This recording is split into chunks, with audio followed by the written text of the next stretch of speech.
Donc, une fois de plus, bonsoir à tout le monde, hein. Aujourd'hui, nous allons parler de la science de données, plus connue sous l'anglicisme de data science. Donc, plein de personnes appellent ça comme ça, la data science. Donc, c'est la science de données en français. Donc, je vais vous donner un aperçu de ce qu'on entend par science de données. Vous décrire un peu les personnes, comme le profil des personnes qui la pratiquent, les applications, on va dire les perspectives dans du point de vue de la carrière et quelques challenges que l'on rencontre dans le domaine généralement. Donc déjà, en guise d'introduction, ce que je peux vous dire, c'est que l'art de découvrir les idées, on va dire ce qu'on appelle souvent des insights et des tendances dans les données, c'est pas quelque chose de nouveau.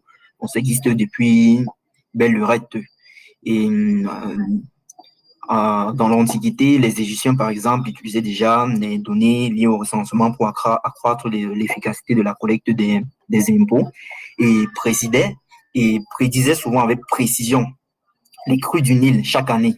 Donc, de nos jours, la science de données apporte une véritable révolution dans nos vies, tant en étant l'objet de multiples rêves vendus par bien d'entre nous. Donc, cette vision, souvent romancée et entretenue par d'éventuelles applications du domaine qui ont fait leurs preuves, mais aussi par des experts et même des pseudo-experts du domaine.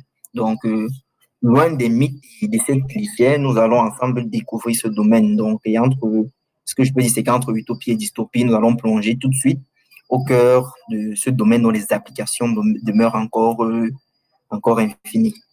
Donc, comme petit plan, je vous dis, on va commencer par la définition de la science de données.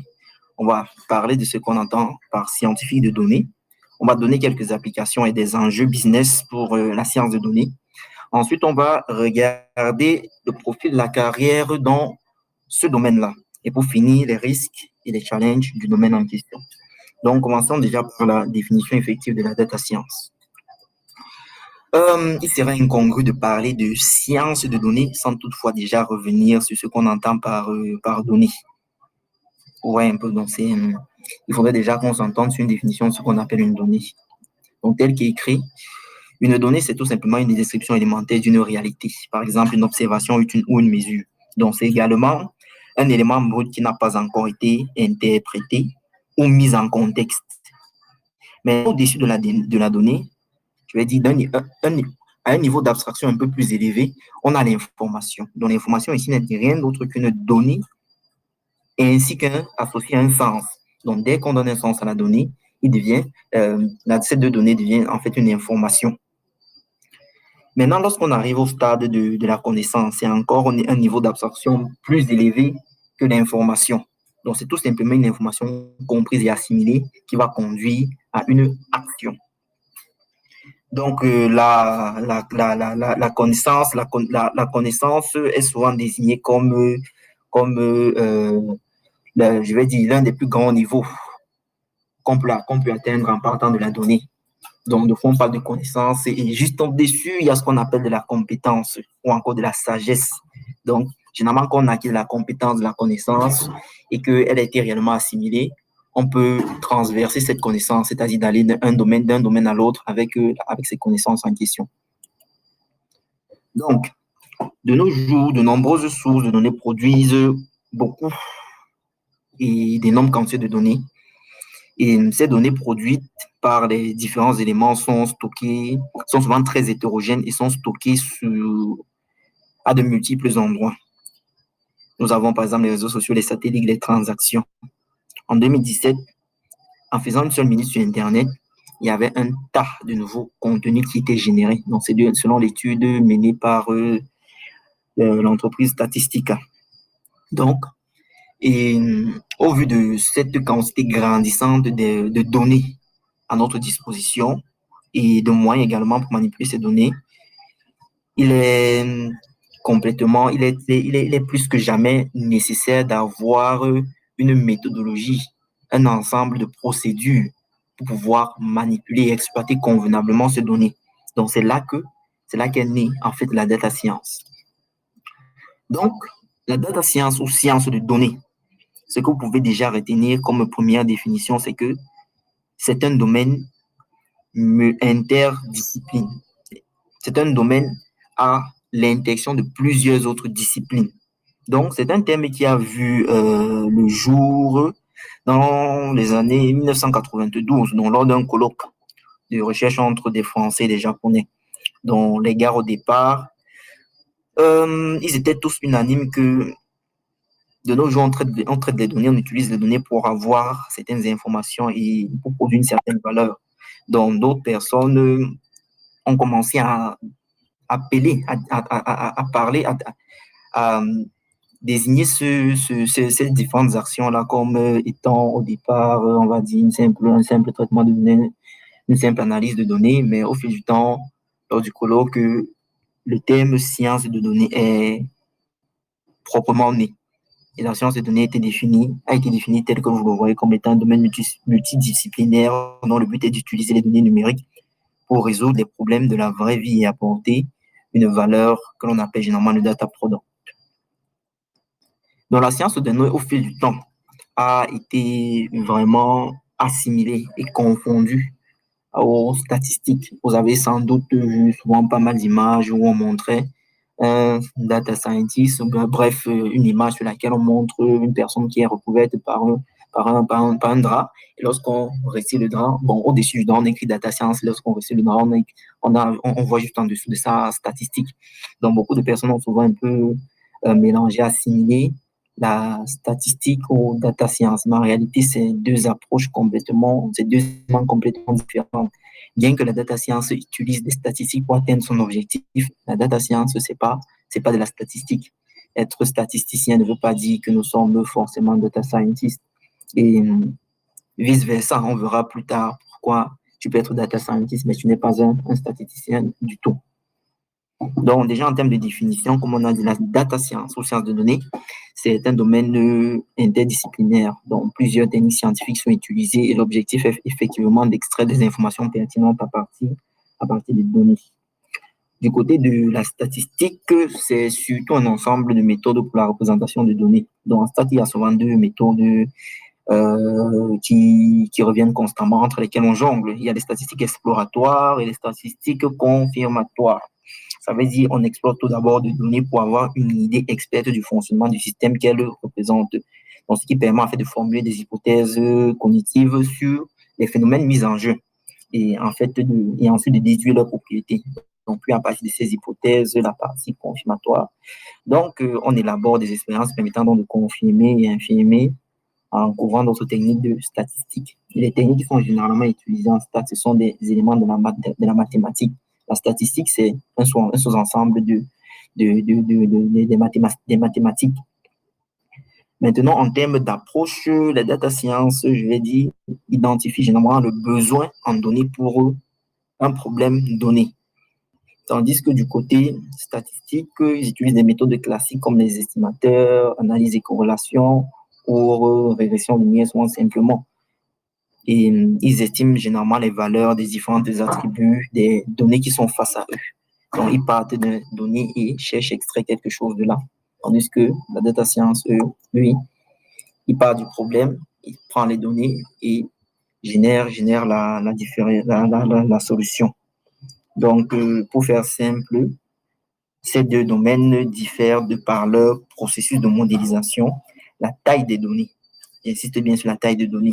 Les statistiques, en statistique, généralement, il y a beaucoup de personnes qui vont vous dire qu'on connaît l'infini en statistique pour vous dire qu'on se limite à une quantité de données.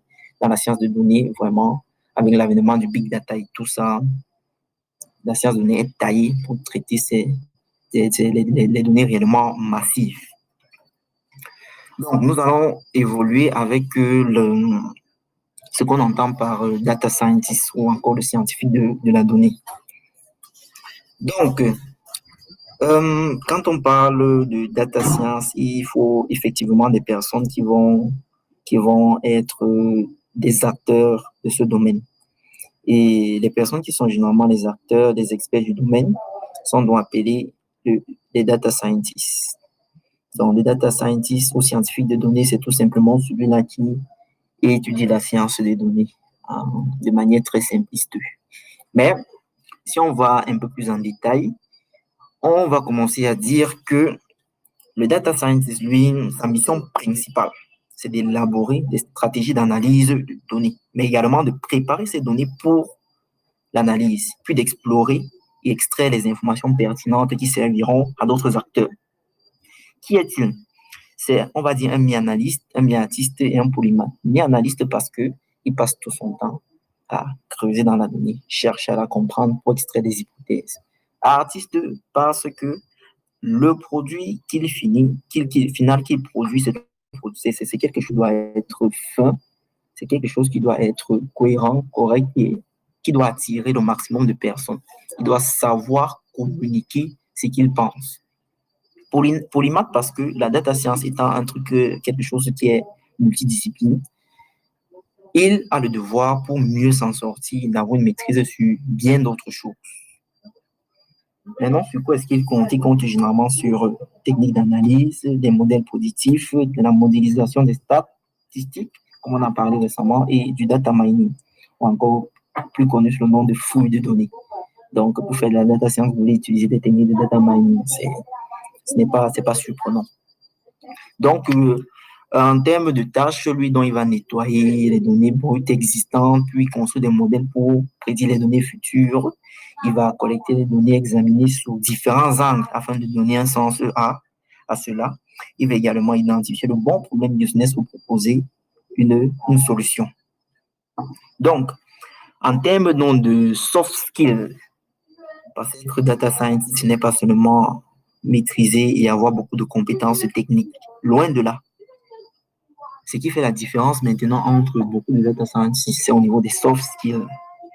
Notamment, j'ai énuméré ici quelques-uns. Nous avons la curiosité. Ça, c'est un premier soft skill dont le data scientist doit faire preuve. Donc, la curiosité est nécessaire, elle est absolue dans ce que le data scientist fait. Donc, si vous n'êtes pas curieux, vous ne saurez pas ce qu'il y a dans la donnée. Vous ne saurez même pas d'où la donnée provient et où elles sont stockées, où les données sont stockées. Vous ne saurez non plus quoi faire de la donnée. Et si vous ne pouvez pas, vous ne savez pas quoi faire de la donnée, c'est trivial que vous ne puissiez produire quelque chose de satisfaisant, d'utile. Maintenant, il doit avoir un grand sens du jugement. Parce que si vous n'avez pas des idées préconçues ici sur des choses, vous ne saurez pas par où commencer. Chacun d'entre nous a souvent eu à travailler dans un environnement avec pas mal de données. Et lorsqu'il y a beaucoup de données, on a souvent tendance un peu à prendre la tête et à aller dans tous les sens. Raison pour laquelle il faut toujours avoir des points de repère. Maintenant, c'est quelqu'un qui doit également être très argumentatif. Parce que si vous pouvez argumenter, si vous pouvez plaider une cause, à moins de commencer quelque part, je vais reprendre. Je disais que le data scientist doit être très argumentatif. Parce que vous devez être en mesure de défendre les différentes hypothèses et suppositions que vous faites sur les données. Si vous n'êtes pas en mesure de convaincre les différentes parties prenantes sur les différentes hypothèses que vous avez faites, là, ce sera difficile que le produit, ce que vous allez produire par la suite, soit pris au sérieux. Et maintenant, le data scientist doit être quelqu'un de flexible, doit pouvoir s'adapter, que ce soit en termes de nouveaux besoins, en termes de nouvelles technologies ou bien de nouvelles approches. Il doit s'adapter de manière vraiment, vraiment très grande. Et maintenant, l'une des capacités aussi, je vais dire, ça c'est le joker du data scientist. Je vais appeler vraiment cette aptitude, c'est le joker, la communication. J'ai un camarade qui dit, cessez de communiquer et vous êtes mort. Si vous ne communiquez pas, vous pouvez faire toutes les merveilles du monde, mais personne ne sera jamais au courant de ça. Donc, ici, la communication, ici, ce sera votre capacité à raconter une histoire, à raconter une belle histoire. Une fois que vous avez terminé vos analyses, une fois que vous avez fait les tableaux, les graphes et autres, vous devez maintenant être capable de raconter une grande histoire à partir de tout cela. Parce que si vous ne racontez pas une histoire vraiment percutante, les résultats vont rester bien évidemment cachés, incompris, enterrés. Personne ne va s'intéresser à ça. Et on va vous dire que vous n'êtes pas très utile, quoi. Même le simple balayeur est plus utile que vous. Ce que vous produisez là est trop compliqué, ça ne sert à rien. Vous perdez le temps. Donc, vous devez être en mesure de savoir vraiment raconter de bonnes histoires sur les données que vous avez analysées. Maintenant, dans la data science, généralement, Lorsqu'on veut résoudre un problème, il y a une démarche très claire à adopter. Donc, cette démarche-là, elle se segmente souvent en 6 étapes. Donc, la première partie, déjà, c'est d'identifier et de comprendre le besoin du métier. Si vous ne comprenez pas le besoin que le métier a, vous ne serez pas en mesure de le résoudre, de produire des éléments convaincants. Vous devez par la suite localiser et repérer toutes les données. Une fois que vous avez compris le besoin, la question que vous devez vous poser par la suite, c'est de dire, OK, où est-ce que sont stockées les différentes données? Vous devez explorer, fouiller, et ensuite, essayer maintenant de de les agréger dans un endroit unique qui vous sera facile à accéder. Maintenant, pour les étapes suivantes, nous avons dans la phase d'exploration de données. Ici, il s'agit de s'assurer que les données sont consistantes, sans valeur aberrante ni manquante. Donc, c'est cette étape donc, qui permet de mieux comprendre les différents comportements et de bien définir les phénomènes sous-jacents. Donc, cette phase consiste également à préparer les données, on choisit les critères, on corrige les données manquantes. Quand vous voyez exploration et préparation de données, c'est au cours de cette phase qu'il y a le fameux élément qu'on appelle le feature engineering.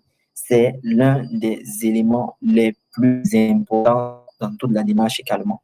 Si vous faites mal cette étape, vous êtes mort. Vous n'allez pas produire un résultat vraiment intéressant.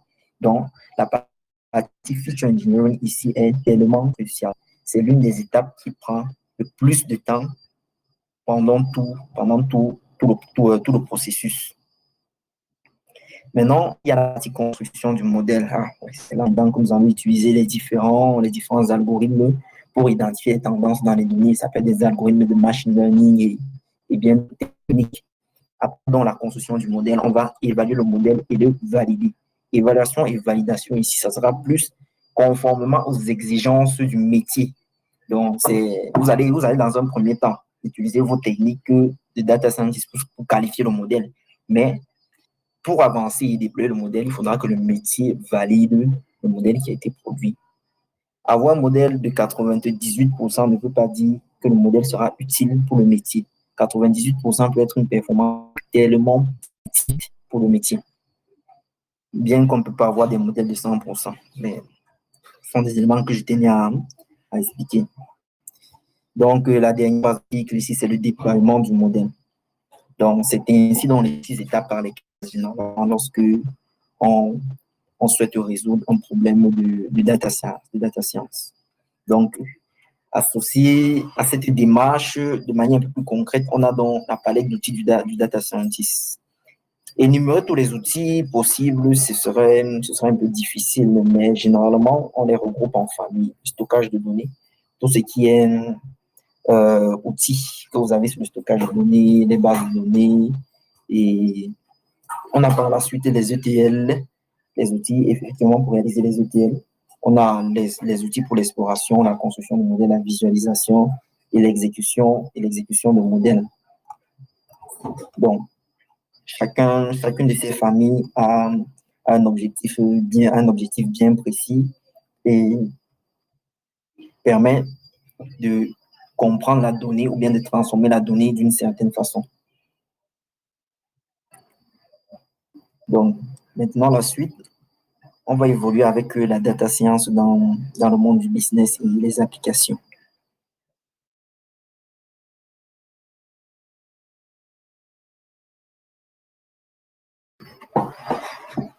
Donc, déjà, ce n'est plus un débat, ce n'est plus un doute. La science de données transforme les entreprises. Nous sommes dans un contexte extrêmement concurrentiel et au sein duquel, avec l'avènement du big data, le rôle joué par la science de données pour les organisations devient de plus en plus stratégique et apporte vraiment une valeur à quiconque, à toute entreprise qui s'y retourne vers ce domaine-là. Du point de vue business, la science de données, pour faire simple, améliore les services, les produits, améliore les organisations en elles-mêmes. On verra par la suite comment et pourquoi, de manière à obtenir un avantage véritablement très concurrentiel, quoi.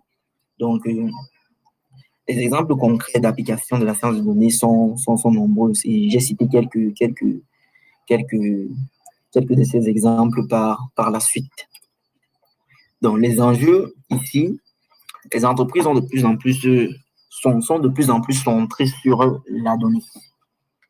La science de données intègre beaucoup de rôles dans les métiers des entreprises pour, je vais dire, les projeter dans une nouvelle dimension d'excellence et de performance.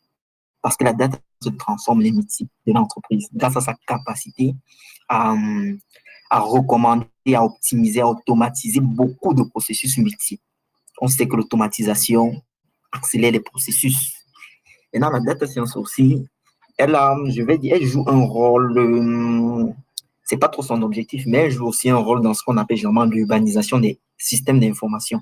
Parce que, dans ce sens où elle parvient à rendre plus fluide beaucoup de processus métiers et permet ainsi aux collaborateurs de l'entreprise, aux collaborateurs d'entreprendre des tâches avec une valeur ajoutée plus importante.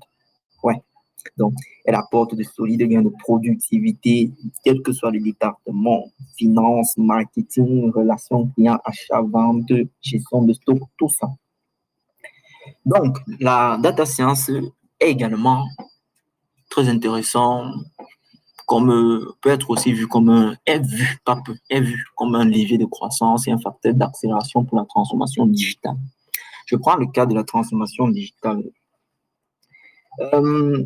La data science joue ici un double impact. Je vais dire oui, un double impact, dans ce sens où elle profite de la digitalisation et elle favorise de la digitalisation. Elle profite de la digitalisation parce qu'en digitalisant les procédures, des données sont générées et elle peut s'appuyer sur ça. Et lorsqu'elle s'appuie sur ça, comme dit précédemment, elle optimise les performances et automatise davantage d'autres, permet l'automatisation de davantage d'autres processus qui vont davantage produire, qui vont encore davantage produire de données qu'elle va réutiliser au fil du temps. Donc, c'est une boucle vraiment très intéressante. Du coup, les entreprises doivent vraiment intégrer la data science dans leur stratégie de développement, car celle-ci non seulement engendre de nouveaux revenus et elle permet également de se déplacer sur ce que je vais appeler ici la chaîne de valeur, mais également d'être plus compétitif face à de nouveaux entrants et voire même au fil du temps d'atteindre une position de leadership sur le marché. Donc, beaucoup d'entreprises aujourd'hui vraiment ont mis la donnée au cœur de leur stratégie. Beaucoup. Parlons des applications de la data science. On va commencer par évoquer le cas e-commerce et vente en détail. Dans le e-commerce, la science de données est largement utilisée dans le secteur du commerce électronique, de la vente en détail, pour améliorer l'expérience d'achat. Cela peut se faire au travers des scénarios tels que l'optimisation de la recherche, les classements de produits en répondant aux requêtes d'utilisateurs par les produits les plus pertinents ou en listant les produits recherchés par ordre de pertinence. Ça, c'est une façon avec laquelle la data science optimise le e-commerce. Parce que de nos jours, les utilisateurs sont de plus en plus orientés vers ce qui optimise leur expérience client. Donc, allez sur un site de e-commerce et on vous recommande des produits qui vous intéressent vraiment. Vous êtes même surpris. Ça vous fait vous sentir bien et ça vous invite et ça vous pousse à vous fidéliser en fait à la plateforme là et à booster même le taux d'acquisition de cette plateforme là. Vous allez commencer à vanter la plateforme un peu de partout pour rien alors qu'elle ne vous paye pas. Donc tout ça, ce sont les bienfaits de la data science. Maintenant, du côté finance. Bon, les problèmes financiers et économiques comprennent généralement gestion de risques, des portefeuilles, l'analyse financière, la fixation de prix, la compta, l'audit, bref, tout ce qui va avec la finance. Donc, on prend le cas de l'analyse des mouvements de prix et des données du marché pour... Bon, ça, c'est un cas d'utilisation, hein, donc l'analyse du mouvement à partir des données qu'on peut recueillir sur le marché. Un exemple tellement concret qui est utilisé de nos jours, c'est par exemple le trading.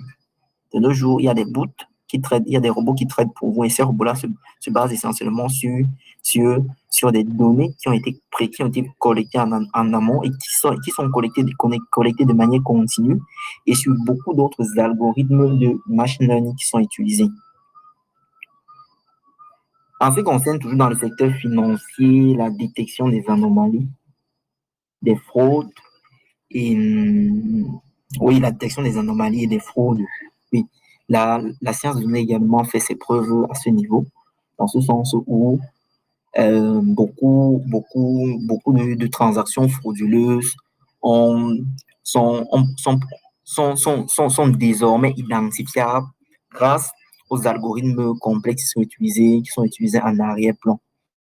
Et comme dernier exemple concernant le domaine de la finance, je vais dire qu'on pourrait assurer également une prédiction entre les mouvements sur un marché, sur les marchés financiers et que ce soit les annonces et souvent même les commentaires sur les réseaux sociaux. Il y a souvent une grosse corrélation. Je prends un exemple simple. Il y a des acteurs dans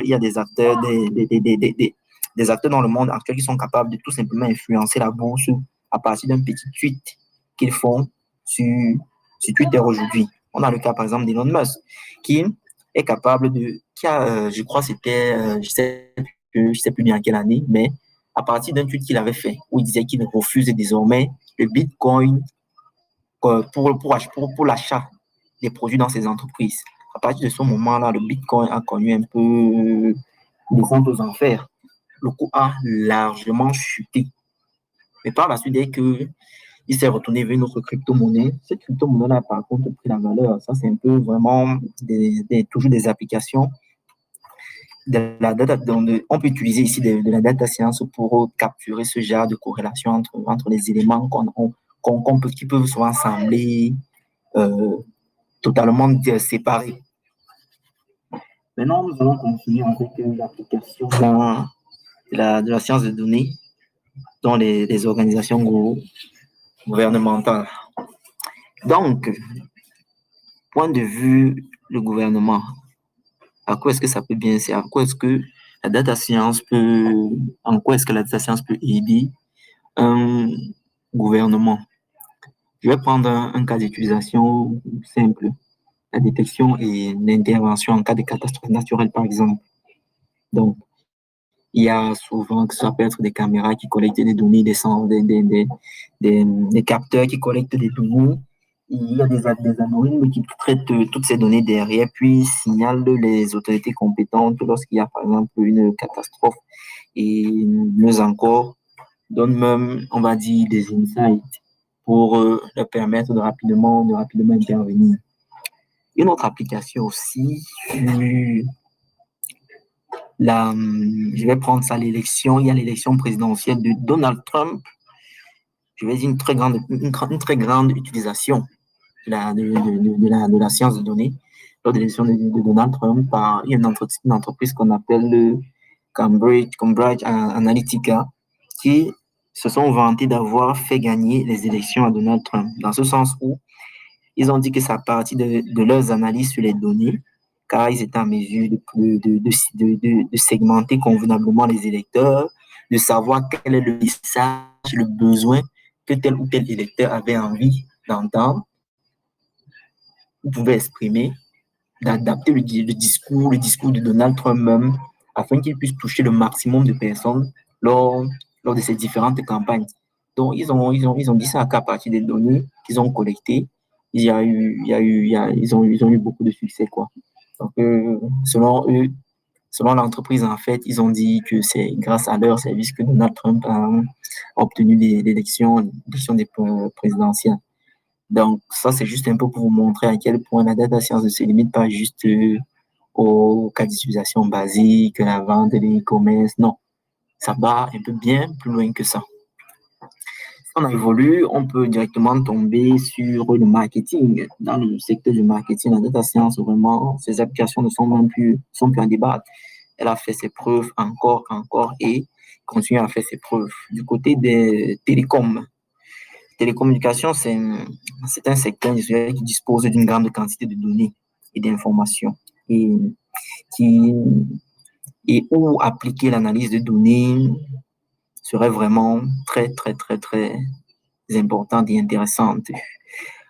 Je prends un cas lorsqu'on a des données relatives aux télécommunications qui comprennent les informations démographiques sur les clients, leurs relations sociales par exemple, leur employeur précédent. La data science joue vraiment un rôle très, très, très primordial où, à partir des données, par exemple, qui sont collectées sur les utilisateurs, la fréquence d'appel, les données relatives, par exemple, au réseau, les équipements, les défauts, les services, les incidents, la relation avec le client, on est à mesure ici de produire vraiment des stratégies qui permettent davantage de fidéliser, d'augmenter le taux d'acquisition des clients et bien évidemment d'améliorer le service qui est fourni aux clients.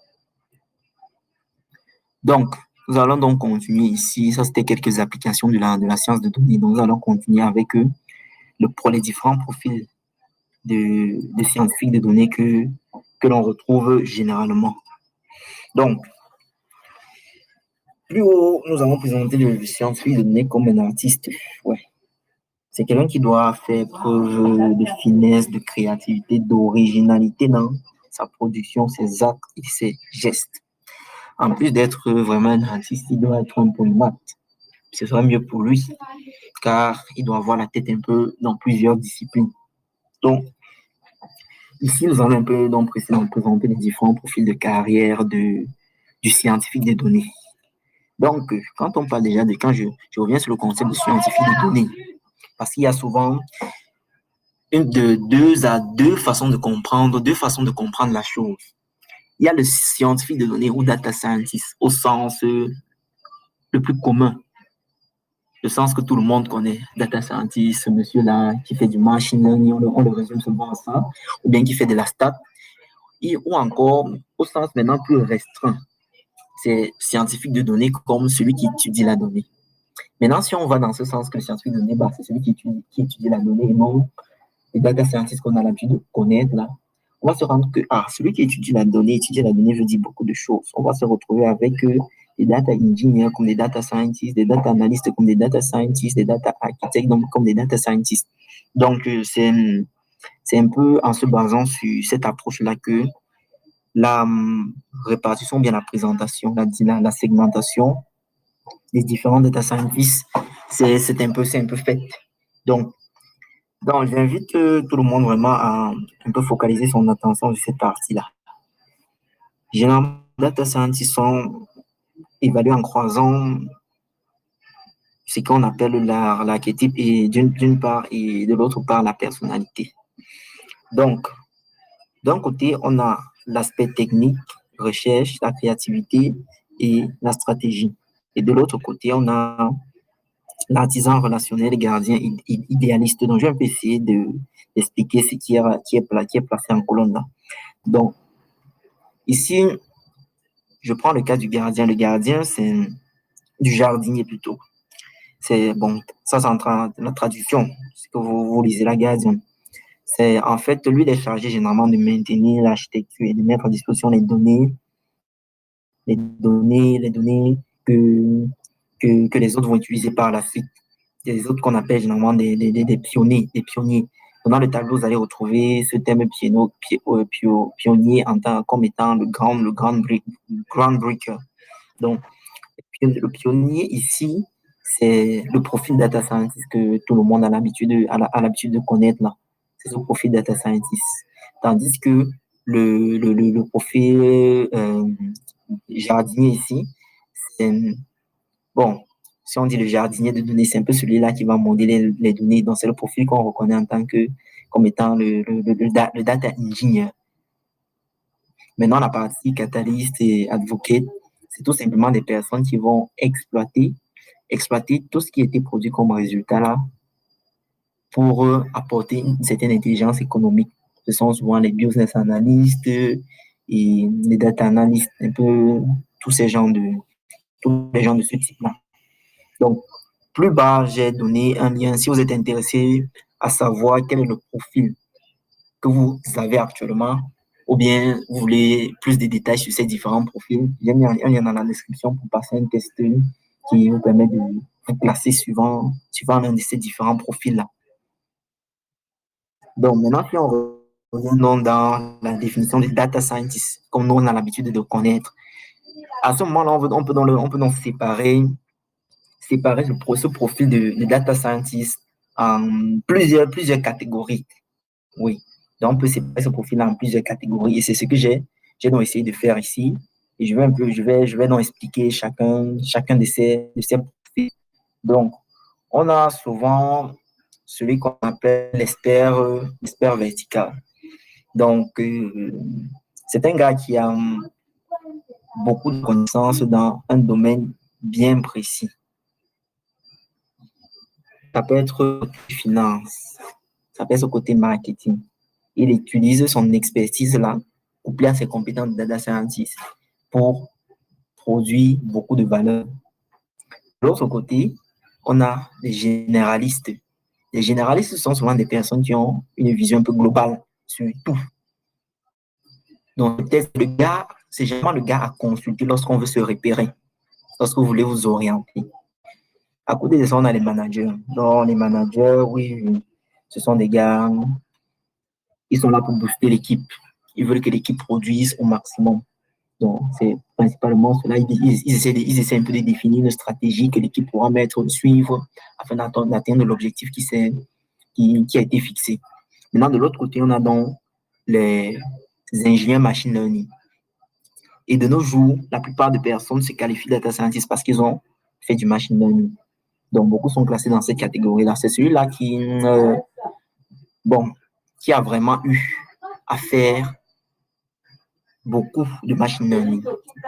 Que ce soit sur le plan théorique, il a de costauds fondements sur la partie théorique du machine learning, aussi beaucoup de pratiques. C'est ce qui caractérise beaucoup, essentiellement ce profil de machine learning, d'ingénieur machine learning. Maintenant, de l'autre côté, on a le statisticien. Le statisticien, c'est au sens propre du terme, le statisticien. Et maintenant, le dernier profil qu'on appelle souvent les légendes. Pourquoi les légendes? Parce que c'était des personnes qui faisaient même déjà la data, en fait, qui s'outillaient déjà avant que la data science ne soit là.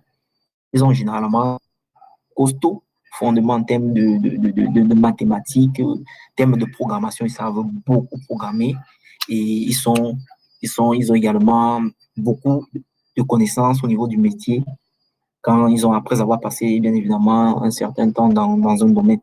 Mais côté compétences techniques, ils sont largement assis plus que tous les autres profils.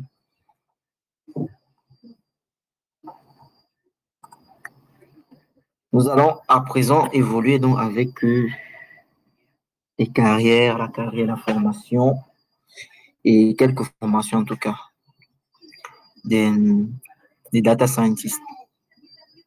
Donc pour commencer, je vais dire tout ce que vous devez faire vraiment pour être un data scientist en dehors peut-être d'une certification, d'un diplôme qui dit oui, vous êtes un data scientist, c'est déjà de commencer à acquérir les compétences qu'on a énumérées plus haut, que ce soit en termes de soft skills ou bien de technical skills. Donc, pour commencer en tant que data scientist, vous avez le choix. Vous partez sur une formation, ouais, vous aurez un diplôme et ensuite, vous êtes data scientist. Le diplôme atteste cela. Ou encore, vous commencez par développer les compétences nécessaires les plus utilisées, notamment côté technique et côté soft skills. Très important, surtout l'aspect communication. C'est de communiquer et vous êtes bon. Donc, tout commence donc là en tant que ce data scientist. Vous avez acquis les compétences. Ensuite, pour passer à l'étape maintenant de data scientist senior. Bon, ça, ce sont des personnes qui ont en moyenne cette rémunération là selon ce que les stades d'ailleurs donnent. C'est pas forcément dans notre continent. C'est pas du tout dans notre continent. Pas forcément. C'est pas du tout. C'est carrément aux États-Unis. Donc, j'ai pris ces chiffres-là à cause du défaut d'information que nous avons sur le profil. Donc, les senior data scientists, ce sont ceux qui sont plus expérimentés. Donc, probablement, grâce à l'expérience dans le domaine, vous voyez un peu, ils ont la connaissance du cloud, du big data, et peuvent effectuer vraiment des analyses poussées que les simples data scientists qui entrent dans le domaine. C'est un peu là qu'il y a la différence entre ces deux profils. Le senior, bon, je crois que le thème senior, même dans tous les autres domaines, c'est un peu la même idée, quoi. C'est le data scientist, mais extrêmement expérimenté. Maintenant, par la suite, vous passez des seniors à lead. En moyenne, ils gagnent le chiffre que vous voyez là, 160 000 dollars par an, pas par mois, par an. Et ce qui les différencie avec les leads, c'est leur capacité à travailler avec la direction. Quand je parle de direction, c'est le métier. À élaborer des arguments très convaincants et à livrer des idées. Donc, ce sont des personnes qui, généralement, sont pointues sur les soft skills que nous avons cités en amont. Donc, et je vais rajouter que ce sont des gars qui, puisqu'ils sont très pointus sur les différentes soft skills qu'on a cités plus haut, ils savent beaucoup communiquer. Donc, ce sont des experts des PowerPoint. Il n'y a rien à faire. Quand ils vous présentent une idée, ils font leur PowerPoint, leur présentation. Vous avez carrément l'impression de rêver. Des fois, vous pouvez même croire que ce qu'ils racontent n'est pas réalisable. Jusqu'au jour où ils vont concrétiser la chose. Donc, toujours en ce qui concerne le caractère et les différentes évolutions dans le domaine de la data science, le chemin se divise souvent en deux parties. Hein. Il y a la partie stratégique, il y a la partie clinique. Soit, à un moment donné, vous optez pour la partie stratégique. La partie stratégique, vraiment, il faudra avoir, si vous commencez avec un profil de technicien et que plus tard vous passez à la partie stratégique, ce sera très intéressant parce que vous aurez une double vision. Je vais dire, vous aurez une vision 360 x 2. Parce que d'une part, vous serez intégré dans l'aspect métier. Vous allez comprendre le business et les gens et les enjeux. De l'autre part, vous serez intégré dans la partie technique et vous allez également comprendre les difficultés qui sont rencontrées et les limites. Cela va souvent vous permettre de bien équilibrer les choses.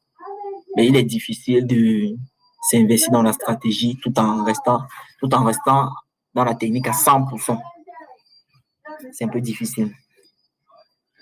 Et de nos jours, tout le monde peut devenir data scientist. Absolument tout le monde. Et la plupart des data scientists, puisque c'est un domaine assez récent, il y a beaucoup de personnes qui sont juste des reconvertis. Ça peut être des mathématiciens, des informaticiens, des statisticiens et même des physiciens. Il y a des physiciens qui font la data science. Maintenant, de nos jours, on essaie un peu de plus en plus d'intégrer le cursus dans les différentes universités. Donc, en ligne, vous allez trouver, par exemple, des masters spécialisés. Dans les universités également, vous allez trouver des programmes de formation. Vous avez des universités telles que MIT, Harvard, qui mettent, que ce soit en ligne ou en présentiel, des cours pour se former en sciences de données. Nous allons continuer avec les différents challenges et risques que nous rencontrons dans le domaine de la science de données. Donc, en termes de challenge et de risques dans le domaine de la science de données, ce que je vais dire, c'est que comme dans tous les domaines, il y a des hauts et des bas, il y a des difficultés. Tout ne marche pas toujours bien. Il y a des éléments qui sont très limitants, pas à cause peut-être du manque d'évolution dans le domaine, mais à cause d'autres contraintes. Nous allons commencer par des challenges qui sont dans le domaine et qui sont en perpétuelle évolution. Les scientifiques essaient d'apporter de nouvelles approches pour pallier à ces difficultés. Parlant du pré-traitement de la donnée, ça c'est un véritable casse-tête dans ce domaine. Beaucoup de personnes vont vous dire, beaucoup de data scientists vont vous dire que on perd 70% de notre temps dans la partie pré-traitement parce que je ne fais pas ça très bien, ça devient très compliqué par la suite. Donc c'est une tâche vraiment très challengeante, déjà à cause de la variabilité des données. Car les données sont extrêmement variées, il faut les réconcilier. C'est pas toujours, comment dire, quelque chose de facile. Il y a le volume des données. Traiter des grosses quantités de données, ce n'est pas comme traiter des quantités élémentaires et petites de données. Pas du tout. Donc, l'une des façons de résoudre ce problème-là de traitement, ce serait déjà d'adopter donc des technologies émergentes de la science de données basées sur l'intelligence artificielle. Donc, il y a déjà des, des chercheurs qui travaillent et qui produisent des éléments pour automatiser la partie pré-traitement de données et vraiment faciliter les tâches de nettoyage, de préparation et permettre aux gars de gagner en temps, quoi. Maintenant, la partie comprendre le problème de l'entreprise. Partie comprendre le problème de l'entreprise.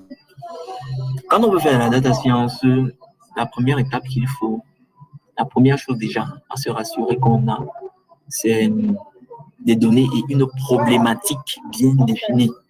Parce que si on n'a pas une problématique bien définie, vous allez aller dans tous les sens. Il faut avoir une problématique bien définie, comprendre quel est le besoin de mes interlocuteurs, quels sont les enjeux pour mon interlocuteur.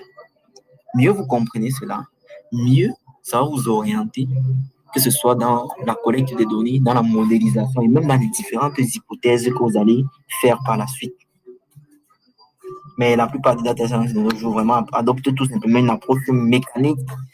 Dès qu'on dit, voilà les données, on veut ça. Bah, ce qu'il fait, c'est qu'il commence à fouiller dans les données. Il teste des trucs, et ben, ce qui marche, c'est bon, j'ai gagné. Il présente ça, il dit voilà. Maintenant, il y a souvent une communication difficile entre les équipes techniques et le métier. Là, c'est quelque chose qui ne change pas. Et ce n'est même pas seulement lié au domaine de la data science, que ce soit même dans le dev. Des fois, le technicien, lui, il n'utilise pas le même langage que celui qui vient exprimer le besoin. Le gars du métier, quand lui vient exprimer son besoin, également dans sa tête, il s'est dit, mais bah, tu es technicien, forcément, tout est facile, tout ce que tu fais est facile. Mon besoin, je suis sûr que c'est un truc aussi simpliste. Nous, chacun ici présent a probablement eu expérimenté ça un jour. Un gars du métier vient, il te demande, il te pose un problème et il s'attend à ce que tu résolves le problème en haut de 1, de manière très, très rapide, sans savoir qu'il y a beaucoup de trucs très compliqués derrière. Lui n'a pas cette vision-là. Donc, souvent, la communication entre ces deux parties-là est un peu difficile. Maintenant, il y a des idées, on va continuer avec les idées qui sont erronées souvent sur la data science. Beaucoup de personnes entretiennent, on va dire, une vision assez romancée de ce qu'on appelle la data science. Et dans les grandes entreprises, souvent, et dans beaucoup d'autres entreprises, que ce soit des moyennes ou petites, qui s'intéressent à l'analyse, à la science des données, quand on dit, on entend ici un scientifique des données, on vous entend, on vous dit vous êtes un scientifique de données, vous êtes un data scientist. Et ils vous perçoivent comme un homme à tout faire. On vous aperçoit comme un couteau suisse. Bien que oui, vous pouvez être un couteau suisse humain, vous n'êtes pas un homme le scientifique de données n'est pas un homme à tout faire. Parce qu'on va demander de nettoyer les données, construire des modèles, extraire ceci, cela. Tout ça, ce sont des éléments qui prennent beaucoup de temps. C'est pour ça qu'on a l'habitude de diviser la partie data engineering, la partie des architectes, la partie pour les analystes et pour les data scientists proprement dit. Cela permet de gagner en temps. Mais c'est difficile d'expliquer ça de nos jours. Quand tu dis que tu es data engineer, on dit, ah, tu es data scientist. Quand tu dis que tu es data analyst, ah, tu es un data scientist. Quand tu es data, dès que tu fais dans la data, ah, tu fais la data science. En fait, tout se résume souvent un peu à ça. Maintenant, un autre élément qui est très, très, très problématique dans ce domaine, c'est la sécurité des données. Donc, en ce qui concerne la sécurité des données, je vais dire que les cyberattaques sont de plus en plus fréquentes de nos jours avec l'utilisation du cloud. Avant, quand on a proposé toutes nos données dans des papiers et on mettait ça dans des tiroirs, vous n'allez jamais entendre qu'il y a un pirate aux États-Unis qui a dérobé les informations des tiroirs au Cameroun. Non. Mais avec l'avènement du cloud, tout ça est devenu possible. Cela doit entraîner deux problèmes majeurs. Premier problème, les données qui auparavant étaient confidentielles sont devenues vulnérables.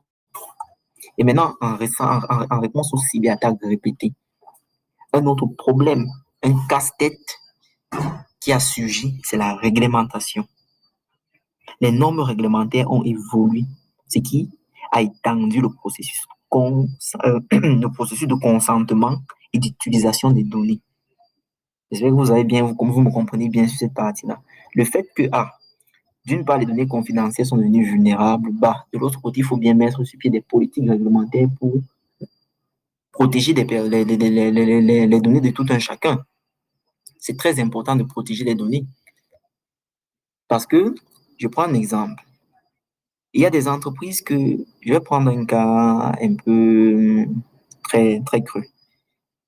Je tiens déjà à rassurer tout le monde que ce n'est pas de la discrimination pour des personnes qui sont peut-être malades. On prend le cas dans le domaine de la santé. Généralement, le statut de tout un chacun, que ce soit peut-être votre statut sérologique, il est généralement confidentiel. C'est vous seul qui connaissez. Et peut-être le médecin qui vous a consulté. Imaginez-vous, vous êtes, on va dire, l'image d'une entreprise. C'est vous êtes la personnification de l'entreprise. Grâce à vous, beaucoup de personnes se retournent vers l'entreprise et autres. L'entreprise dit, ouais, c'est bon, vous êtes notre mascotte, notre modèle. Et du jour au lendemain, les données sur votre santé sont divulguées sur Internet. On apprend que celui-là, c'est comme s'il est séropositif, il est ci, il est ça. Bien qu'on ne dise pas de discrimination, l'esprit humain va automatiquement commencer à dire, moi, je ne peux pas suivre. Il y a des personnes qui automatiquement vont se détacher de l'entreprise. Et entre deux périodes, on va constater comment l'équipe y agit. Les indicateurs de performance de l'entreprise vont commencer à baisser. Voilà, on ne dit pas de discrimination. Les gens vont automatiquement quitter parce qu'ils ne vont pas se sentir en sécurité. C'est comme ça, c'est l'être humain. C'est pas de notre faute, c'est notre comme ça. C'est la raison pour laquelle les normes réglementaires vraiment sont devenues encore plus strictes. On ne rigole pas avec ça. On ne parle. Quand vous traitez de la donnée, si vous amusez à tout moment, vous vous amusez à la divulguer n'importe comment, cela est possible. Il est possible que vous soyez interpellé directement par la réglementation. Maintenant, on va continuer. Le dernier élément qui est ici l'automatisation. Donc, l'automatisation ici, pourquoi est-ce que je fais venir ça dans les challenges et les risques? Les gens, on a tendance à croire que l'automatisation est facile, mais l'automatisation n'est pas toujours facile. L'automatisation n'est pas toujours facile. Pourquoi? Parce que une fois qu'on a automatisé, vous dites, j'ai automatisé tel process. C'est bon, terminé. Avant, il y avait peut-être un humain qui gérait ça. Et l'humain savait s'adapter aux différentes possibilités qui arrivaient. Les données ne sont pas quelque chose de constant. La donnée évolue. La donnée change au fil du temps. Vous pouvez mettre sur pied un système de collecte de données aujourd'hui. Et dans 10 ans, il est périmé si vous ne faites pas sa maintenance. Que ce soit en termes d'architecture ou bien en termes même d'algorithmes et de méthodologies que vous utilisez pour collecter et transformer les données. Il faut constamment donc revoir le système pour à chaque fois s'adapter ou bien prendre en cas des nouveaux des scénarios qui n'avaient pas été pris auparavant. Et maintenant, l'autre côté, on va dire, dévastateur de l'automatisation, c'est la suppression de beaucoup d'emplois. Il y a souvent deux antagonistes qui s'affrontent sur ce problème-là en disant que la data science, vraiment, tout ce qui est de l'intelligence artificielle, c'est venu envoyer les gens au chômage. En réalité, c'est vrai et en même temps, c'est faux. Parce que l'automatisation a certes supprimé beaucoup d'emplois. Oui. Mais certains emplois qu'on a cru supprimer n'étaient pas en fait supprimés, étaient juste transformés. Et ça a donné la possibilité aux employés qui occupaient ces emplois de faire évoluer leurs compétences afin de s'adapter à la demande qui est actuellement là. Il y a des personnes effectivement qui ont perdu leur emploi, mais il y a d'autres personnes qui ont pu trouver un nouvel emploi dans le cadre de leur ancien emploi. Donc, il y a beaucoup d'études qui ont été menées pour démontrer comment la data science, l'automatisation, la digitalisation, l'intelligence artificielle envoie les gens au chômage et ceci et cela. Mais bon, à la fin de la journée, on se rend compte que malgré que ça a des effets pervers, Ça a également beaucoup d'avantages dont l'humanité ne cesse d'en profiter au jour le jour. Et bien évidemment, des avantages qu'au fil du temps, nous allons découvrir. Donc, en termes de arriver, on va dire, à la fin de la présentation, je souhaite rappeler que tout ce qui a été dit dans la présentation ne vient pas uniquement de mon esprit. J'ai eu à utiliser pas mal de livres, des livres très intéressants et que je recommande à tous ceux qui aspirent suivre peut-être le chemin de la data science, ou bien même tous ceux qui travaillent dans le contexte de la donnée. Ce sont des livres qui ne présentent pas du tout la chose sous un aspect technique, mais ça balaye et ça donne un peu vraiment tous les enjeux, les challenges, les opportunités dans le domaine. Donc effectivement, ça permet à tout le monde de mieux se situer, de savoir s'orienter. Donc, ce sont des livres que, à partir des titres, vous pouvez les retrouver, ou bien, si c'est pas possible, je peux les mettre à votre disposition. Ils sont très intéressants. Donc, merci une fois de plus pour votre attention et j'espère que vous allez me permettre d'améliorer la présentation à travers vos différentes questions et incompréhensions. Donc, je vous laisse désormais la parole et je suis tout à vous. Merci bien. Logique, merci beaucoup pour la présentation édifiante comme tu l'as si bien mis. J'ai une toute petite question là. Oui, c'est quoi exactement la différence entre... Donc, quand on dit data science, oui, c'est qu'il y a plusieurs étapes il y a plusieurs choses qui interviennent. Mais c'est quoi la différence entre un data scientist et un machine learning engineer? La différence. OK. Oui. OK, merci. Merci pour ta question, Bospa. Ce sont des questions qui ont l'habitude de revenir. La différence entre un data scientist et un machine learning engineer. Je vais la résumer comment? J'ai dit tout à l'heure que la data science, n'est-ce pas, c'est une discipline à l'intersection de plusieurs autres disciplines, tu vois. C'est une discipline qui exploite les outils puisés un peu de partout pour apporter une solution aux problématiques. Ça peut être métiers qui sont posés. On se pose, on reste, les managers se disent, OK,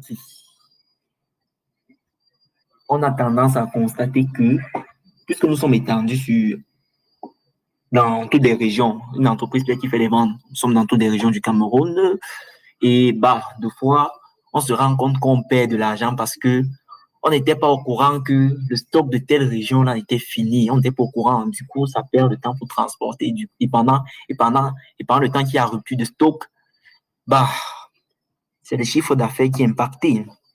Voilà peut-être ce que le manager dit. Toi, en tant que data scientist, tu as compris ça. Tu dois modéliser le problème pour apporter une solution.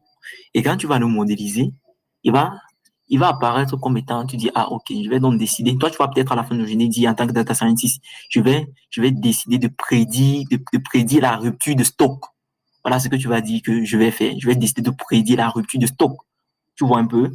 Maintenant, pour décider de prédire la rupture de stock, tu sais que tu as besoin de faire un ensemble de trucs. Tu peux utiliser simplement des outils statistiques. Là. Tu fais ton estimation et bah, ça marche.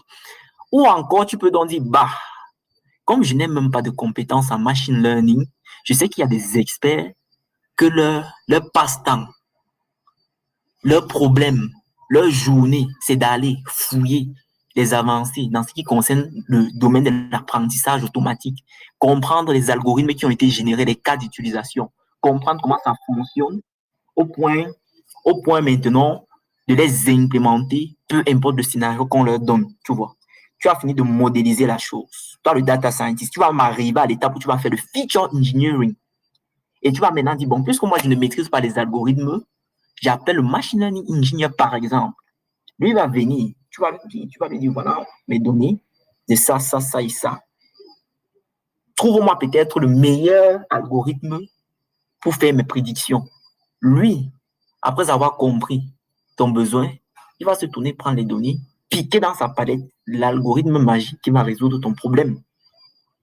Voilà la grosse différence. Le machine learning engineer, lui, il n'a pas trop besoin de savoir ce que le manager, le métier a dit. Non. Lui, il est là pour prendre les données, implémenter l'algorithme d'apprentissage et générer son modèle. Voilà son scope. Or, le data scientist, lui, peut être amené à faire ça. Tu suis? Mais il s'étend sur une chaîne un peu plus longue. Et la chaîne un peu plus longue, je l'ai présentée plus bas, allant de l'identification et la compréhension du besoin métier jusqu'à le déploiement du modèle. C'est ça la grosse différence, Prosper. Merci pour l'explication de musique. Très clair pour moi. Mais je vais peut-être un peu rebondir sur la question. D'après tes explications, ça veut dire que, Oui. en fait, en réalité, le machine learning engineer, c'est un domaine qui est sous la data science. Donc, normalement, le data scientist doit avoir cette compétence-là. Mais il ne doit pas avoir que cette compétence. Il doit également pouvoir faire toutes les autres étapes. Exact. Bon, ok. Du coup, Vas-y. voilà. Du coup, c'est vrai que clairement, lorsqu'on voit ton exposé, on se rend compte que la data science est bien dissociée. Bon, c'est pas toujours ce qu'on pensait, c'est-à-dire c'est pas que du machine learning, c'est pas que le fait de modéliser les algorithmes et tout, mais c'est tout un processus qui va même de la compréhension du business à la compréhension des données, au choix peut-être des features et autres. Du coup, ma question, c'est celle de savoir, c'est quoi le poids de chaque phase, de chacune des phases, de ces phases-là, dans un projet de data science? Le poids C'est-à-dire, de... peut-être en termes de pourcentage, combien ça nous prend en termes de temps de Oui, travail, d'accord. voilà, Ok. pour chacune des phases-là. D'accord. Donc, je vais essayer de répondre à la question déjà. Je te remercie pour la remarque que tu as faite tout à l'heure où tu as ou la présentation, si tu as réussi à comprendre que la présentation, en fait, un des objectifs, c'était vraiment de comprendre que la data science n'est pas du machine learning. Donc, si c'est vraiment ce que la représentation a reflété, c'est effectivement un objectif qui est atteint. Maintenant, si on revient donc sur les différentes étapes pour un projet de data science. Donc, chacune des étapes, je ne peux pas te donner le pourcentage exact en termes de chiffres. Peut-être plus tard, je pourrais te le communiquer. Mais ces 6 phases-ci, tu vois, je vais juste essayer d'estimer.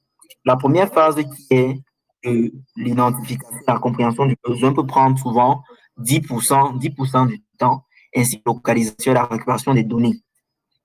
Maintenant, la phase d'exploration, préparation des données, c'est la phase qui prend le plus de temps sur tout le processus, l'exploration des données. Parce que comme j'ai dit, c'est dans l'exploration et la préparation des données, c'est la partie feature engineering.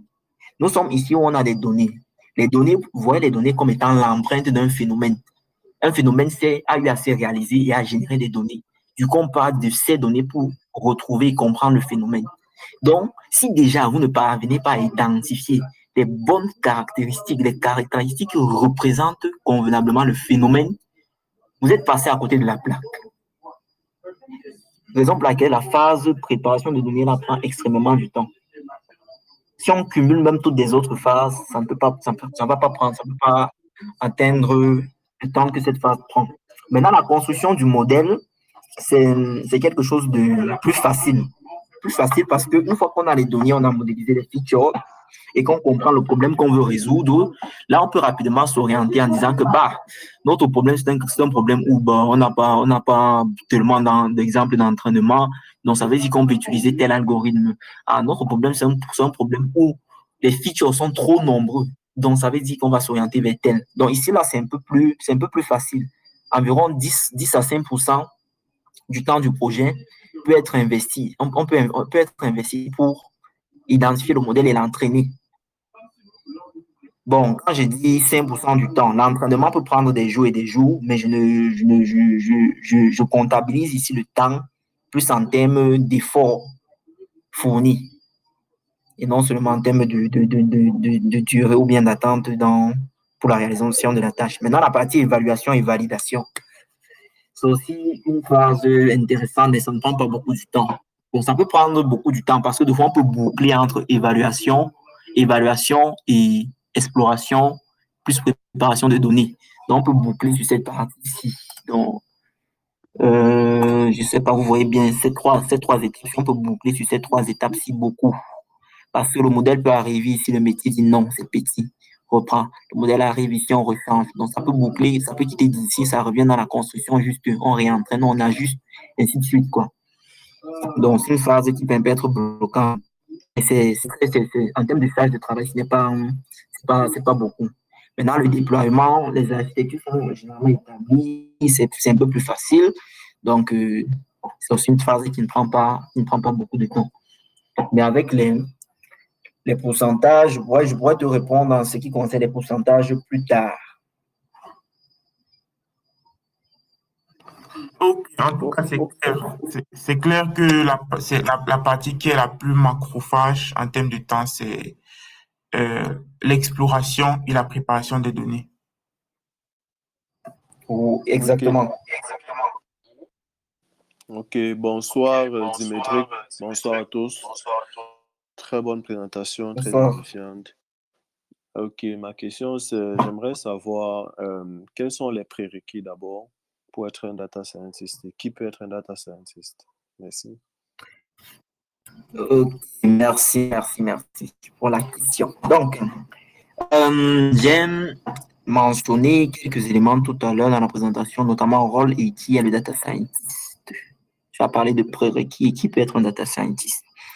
En présentant, j'ai dit ceci que tout le monde peut être un data scientist.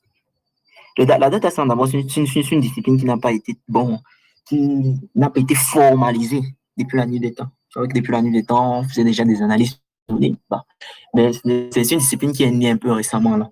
Et du coup, beaucoup de data scientists sont des reconvertis. Il y a des mathématiciens, il y a des physiciens qui font de la data science, qui sont data scientists aujourd'hui. Il y a des ingénieurs, des informaticiens, ils sont nombreux.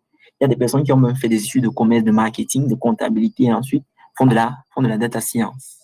Donc, tout le monde peut être un data scientist. Mais maintenant, donc, il faudra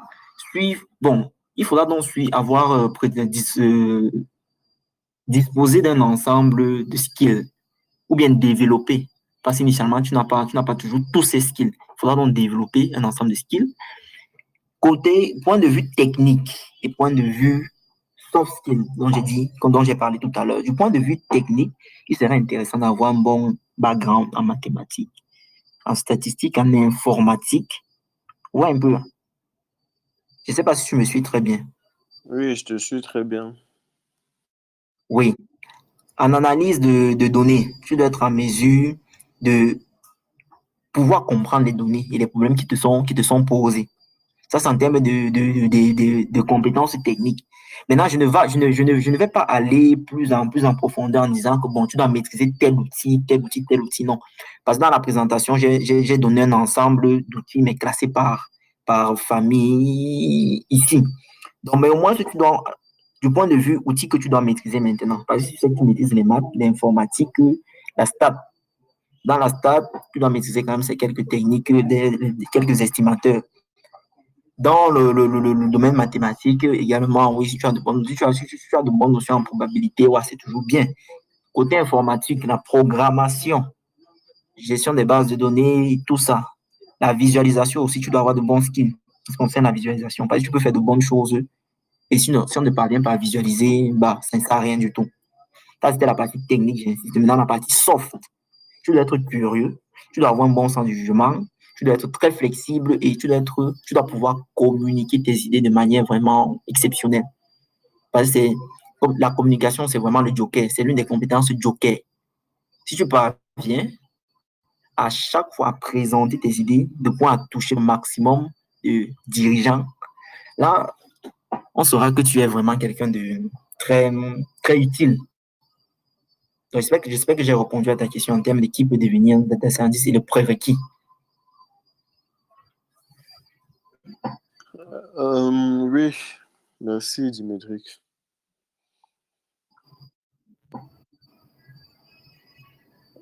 Je reviens encore sur l'organigramme. Vous avez mis la première couche tout en bas, c'était la partie data analyst. Moi, j'ai une inquiétude. J'aimerais savoir, le data analyst, quelle est la différence déjà? J'aimerais savoir, parce que selon votre organigramme, c'est qu'un data analyst, oui, celle-ci. Ah, analyse. Ouais, Bon, c'est analyse. Un data analyst, déjà, c'est un sous-groupe d'un data scientist. J'aimerais savoir si c'est ça. Sinon, quelle vraiment différence entre le data analyst et data bon, ok. scientist? Déjà. Vas-y. Hmm. Donc, c'est ça. Vas- J'aimerais savoir. La première couche d'analyse, là, c'est ça que j'aimerais comprendre. Je ne sais pas si ça représente un data analyst qui est enfin, qui est à un niveau supérieur, finit par devenir data scientist ou bien. Et si c'est le cas, j'aimerais ok. savoir quelle est la différence entre qu'est-ce qui limite un data analyst d'un data scientist. Qu'est-ce qui limite? Bon, merci pour ta question. Donc, je pense que déjà, avant de répondre, monsieur Arthur, il faudrait peut-être qu'on fasse une présentation sur les différents profils pour mon data afin d'éclaircir une fois pour toutes et au maximum le rôle de tout un chacun. Donc, je ne sais pas si ça vous convient tout cela. Oui, ça nous convient. Ok, d'accord. Donc, la différence entre data analyst et le data scientist, ce que je souhaite à préciser, c'est que, bon, ici, l'organigramme en bas n'est pas complet, pas totalement complet. Dans ce sens, j'ai dit tout à l'heure que pour arriver au rang pour devenir un data scientist, n'importe qui pouvait s'y mettre. Donc, ça pouvait être en bas là, mathématicien, physicien, autres, etc. Mais une fois que vous avez acquis certains skills, vous passez dans à cette étape-là. Donc, maintenant, pour répondre à ta question donc, de différence entre les deux, le data analyst, tu vois, celui-là, on va dissocier un expert de la donnée. Mais contrairement au data scientist, le data analyst va travailler sur les données déjà extraites et segmentées. En les analysant, il va tenter de les comprendre, de répondre aux questions que l'entreprise va lui poser. Donc, le data analyst va s'appuyer sur différents types de données pour proposer une solution assez supérieure, quoi, ou encore proposer une solution au client. Il est généralement, je dirais, bon, à mi-chemin entre la technique et bah, le métier. Je ne sais pas si je me suis fait comprendre pour ce qui est du data analyst. Tandis que le data scientist, lui, c'est un professionnel d'abord dont, il va souvent commencer par la partie extraction de données et, bon, en plus de simplement faire de l'analyse sur ces données-là. Parce que, en tant que data scientist, tu peux bien être amené à faire des analyses sur des données, produire des KPI. Lui, il va développer, par exemple, des modèles pour faire des prédictions. Il ne va pas se contenter de la donnée traitée, raffinée qu'on lui a donnée. Il va aller prendre, s'attaquer à la donnée brute, la modeler, positionner, l'analyser même déjà. Parce que plus haut dans la présentation, j'ai eu à mentionner quelque part que les data scientists utilisaient des techniques de data mining et de data analysis même. Donc, il va utiliser toutes ces techniques-là pour mieux comprendre la donnée. Ensuite, maintenant, faire des hypothèses dessus, faire des prédictions afin de définir des tendances. Et là, maintenant, ça nous permet de développer des produits, des services et bah, gagner en performance. Donc, au final, retiens déjà que candidat analyste, lui, il part de bonnes données qui sont déjà là. Il creuse juste, il se contente de dire, bah, l'entreprise veut ça. Il faut ça dans la donnée. L'entreprise veut tel, le client veut ça, il faut y donner. Le data scientist, lui, il dit, bah, ok, qu'est-ce qu'il y a comme problème? Ah, voilà le problème. Maintenant, où sont même les données? C'est là-bas. Est-ce que les données là sont comme je veux? il formate, il traite ça. Il va faire le feature engineering que le data analyst, lui, il s'en fout de ça, il va jamais faire. Et ensuite, il va faire ses modèles prédictifs et tout. Bon, c'est un peu ce que moi je peux te dire concernant ces deux profils-là. Ok, d'accord. Allô? Oui, alors? Est-ce qu'on m'entend? Merci de toute ta présentation. C'est très intéressant. Merci bien. Moi, la Merci bien. question que j'avais, je ne sais pas si tu as un exemple un exemple de projet data science que tu as travaillé et tu as aussi pu l'automatiser. Parce que généralement, on travaille sur des projets, c'est la partie là, qui est un gros souci. Et la dernière préoccupation, c'est de savoir si vous faites aussi évaluation des modèles, c'est-à-dire voir son retour sur investissement. On a investi. Est-ce qu'on peut faire un retour sur investissement qu'en utilisant peut-être un modèle, on est plus rentable qu'en utilisant un autre modèle ou alors on n'est pas utilisant le data science? C'est ça ma préoccupation. Non, allô? Oui, oui. Je ne suis pas bien la deuxième partie. Oui, la première partie, tu l'as suivi. Oui, la première partie, je l'ai suivie. Oui, la deuxième partie, c'est de savoir est-ce que vous faites, je ne sais pas pour l'entreprise laquelle tu travailles, est-ce que vous faites les mesures de ROI, c'est-à-dire on appelle généralement ça le return on investment, sur des modèles que vous avez utilisés et de voir si ce modèle est vraiment assez rentable pour l'entreprise ou pas. Oui, bon. Bon, je vais commencer par répondre à la première question avant de revenir sur la deuxième question. Donc, la première question, c'est, OK, un exemple concret, par exemple, de projet sur lequel j'ai eu à travailler et comment s'est passée la partie de déploiement, c'est ça? Exact, la partie d'automatisation de déploiement, exact. OK, d'accord. Donc, côté projet que j'ai eu à travailler, il y a deux éléments. Bon, il y a que je voulais prendre comme exemple. Mais je vais prendre ici plus un système de recommandation. D'abord. Donc, bon, non, je préfère plutôt prendre un système, la segmentation. La segmentation, oui. Donc, on est parti, donc c'était pour un particulier qui pose son problème sur la segmentation de ses clients. Et il va optimiser en fait ses différentes campagnes marketing.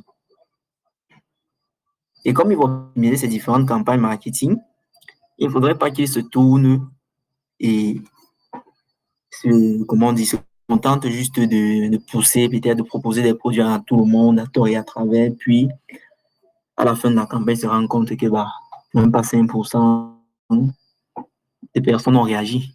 Or, si c'était mieux concentré sur cibler ces 5%, ensuite se lancer dans sa campagne, ça allait être intéressant. Donc, on n'est pas de son besoin, non. On est essayé de collecter toutes les données qu'on avait, qu'on devait collecter. Oui. Donc, à l'époque, ce qui avait été utilisé comme outil de collecte, c'était principalement Talend. Donc, on a fait des traitements qu'il y a eu à faire. On a essayé de faire dans l'ingénierie des features, recenser les éléments qui nous intéressaient le plus. Quand on a fini, on a donc mis sur pied, c'était un algorithme simple, non supervisé, qu'on a les cas plus proches voisins. Donc, c'est l'algorithme qui nous a le plus apporté de performance comparé à d'autres algorithmes qu'on avait utilisés. Donc, quand on a fini, donc on a un peu testé, on a essayé de tester. Les tests se sont faits comment? On a pris ces clients, on a essayé de les répartir et de se baser sur les campagnes précédentes qu'il avait eu à mener et de voir un peu si ceux qui répondaient généralement présents aux campagnes qu'il lançait, était conforme au groupe qu'on avait donc établi. Bon, pour dire clair, les résultats n'étaient pas très satisfaisants, mais il y avait quand même une différence avec eux. Il y avait quand même un gain considérable par rapport à l'approche naïve. Lui, il était satisfait. Maintenant, pour le déploiement, donc, au niveau du déploiement, le truc s'est passé très, très simplement. On a déployé son projet en utilisant un truc, bon, on utilise un Docker sur lequel on a installé Flask, on a des plein de modèles TensorFlow et on utilise un serveur pour convertir les sorties des requêtes pour soumettre au, au second serveur Flask qu'on avait eu à développer. Donc, le serveur qu'on avait utilisé qui permettait de communiquer en fait avec l'extérieur et les serveurs internes. On l'appelle souvent UVCon. Je crois bien, c'est un truc pareil. Ça, c'est l'architecture qu'on utilisait dans ce projet-là pour faire le déploiement. Donc, je ne sais pas si ça, déjà, ça répond à la première partie de ta question. Ta question, c'est vraiment un problème aussi beaucoup rencontré quand on met sur pied des modèles de machine learning, la partie déploiement là. Donc, je crois effectivement qu'au fil du temps, on va aborder cet élément-là en détail et voir un peu les différentes éventualités qui y sont. Maintenant, la deuxième partie où tu as parlé du retour sur investissement. Donc, je ne sais pas si tu peux reprendre la question. Oui, je disais, je demandais s'il y a une façon, si vous avez une méthode que vous utilisez pour pouvoir Vas-y. évaluer le modèle et vraiment juger si ce modèle est assez rentable, pas juste des tests avec l'ancienne méthode et la nouvelle méthode. C'est-à-dire en termes de retour sur investissement, parce que quand on parle de data science au métier, nous sommes peut-être des techniciens, on va comprendre un peu plus de cette façon-là. Mais le métier, lui, dit, si j'ai investi, est-ce qu'on peut évaluer cette nouvelle méthode et voir vraiment en termes de retour sur investissement? Ok, d'accord. Bon. Ok, je vois. Je vais répondre à ta question. Bon, déjà, je vais me permettre un peu de modifier ta question, tu vois, dans ce sens où on ne va pas regarder le modèle. Le métier s'en fout du modèle, carrément. Le modèle, pour lui, ne veut rien dire. Il veut le résultat. Tu vois un peu. Donc, je vais reposer ta question en disant le retour sur investissement d'un projet de data science. Tu vois. Parce que je ne vais pas me limiter à juste un modèle. Parce que quand j'entends modèle, c'est plus juste le modèle produit par la phase Oui, tu as raison. En fait, c'est un projet data science. La première fois que j'ai posé la question, j'ai mentionné projet data science. Ok, d'accord. Donc, c'est de projet. Donc, comme avec tous les autres projets, que ce soit un projet de dev, il y a en amont ce qu'on appelle un business case qui est généralement fait. Le business case, donc, on va essayer d'analyser les différents, on va dire, les différents apports, les problèmes peut-être résolus par la mise en place du projet et essayer d'évaluer maintenant le coût du projet pour voir si ça en vaut la peine de se lancer dans la chose. Ça veut dire quoi? Je prends le cas de la segmentation de clients dont j'ai parlé tout à l'heure. Il va se lever, ça c'est un cas, c'est un cas même tellement basique. Il va se lever et dire, bon, ok, lui, il constate qu'il dépense beaucoup quand il fait ses campagnes marketing. Est-ce que continuer au fil du temps à dépenser beaucoup ou bien investir dans un projet qui, à l'instant T, va peut-être me coûter 4 campagnes marketing, tu vois?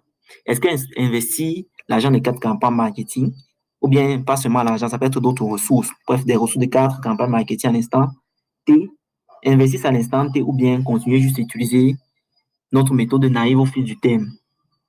Là, ils vont faire le business case. Le data science ne va pas décider. Lui va peut-être apporter juste des éléments en disant que, OK, pour réaliser le projet, s'il va et qu'on lance un projet pareil, moi, j'aurais besoin de telles ressources, j'aurais besoin de tels moyens, etc. Il va faire sa liste. Et sachant qu'il n'y a plus une méthodologie stricte pour faire cette liste-là, c'est à partir souvent de son expérience qu'il sort la liste, tu vois, des éléments qui reviennent. Il va poser, OK, quand les dirigeants disent que bon, nous, on peut t'octroyer ça, ça, ça, ça et ça et ça, tu as demandé peut-être X. Nous, on peut te donner X plus 2. En estimant qu'il y aura des débordements ou bien des imprévus. Et ils vont investir comme ça. C'est un risque qu'ils prennent. Mais l'idéal, ce serait. Et lorsqu'ils prennent le risque là, c'est pour hasard. C'est parce qu'ils ont bel et bien fait un business qui est en amont. Et ils sentent qu'ils peuvent le faire parce que ça peut faire gagner. Maintenant, à l'issue du projet, donc, il y a deux issues, il y a deux possibilités. Si ça ne donne pas, là, c'est un investissement en vain, ils ont été perdants. Mais si c'est que ça se passe comme ils ont voulu, l'investissement sera été fructueux. Donc, c'est juste pour dire qu'il n'y a pas une méthodologie qui garantit à 100% que qu'on investit, on va gagner là-bas. Il n'y a pas de cette méthodologie-là. C'est juste avec l'expérience que les gars peuvent estimer, savoir quels sont les éléments, les différents éléments qui vont vous bloquer. C'est un peu ce que je peux dire.